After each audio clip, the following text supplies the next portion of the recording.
तर आज ना मी बनवायला घेतली होती कढी। डेअरीमधून 2-3 दिवस झाले दह्याचं पॅकेट आणलं आणि ते तसंच पडलं होतं, तर म्हटलं त्याची फायनली कढी बनवते, नाही तर ते पण दही पण खराब होऊन जाईल।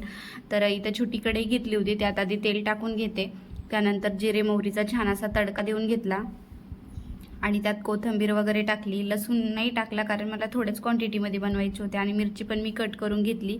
आणि त्यानंतर मग कढी जे आपण दही होतं ते छान मॅशरने मॅश करून घेतलं होतं, त्यात थोडंसं बेसन पीठ पण ॲड केलं होतं।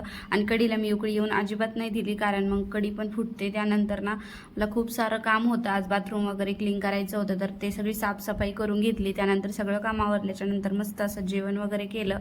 त्यानंतर ना आम्ही संध्याकाळी गेलो दूध आणायला। तर श्रीशाला ना ह्या गाया वगैरे बघून ना खूप छान वाटतं, आणि मग ती असं हंब्या म्हणजे नाही का बोलते, हंबा आहे हंबा आहे। आणि जिथं दूध आणायला जातात ना ती आंटी तिचा खूप सारा लाड करते। आणि मग तिथून नंतर आम्ही घरी आलो। तर केरळमध्ये बघू शकता तुम्ही रस्त्यांचा किती प्रॉब्लेम आहे, म्हणजे ना खूप असे घरं चिकटून येते, तिथे इतके छोटे छोटे रस्ते असतात ना, एखाद्याने जर मोठी गाडी घेतली तर त्याला ती बाहेरच पार्क करावं लागेल की काय माहिती।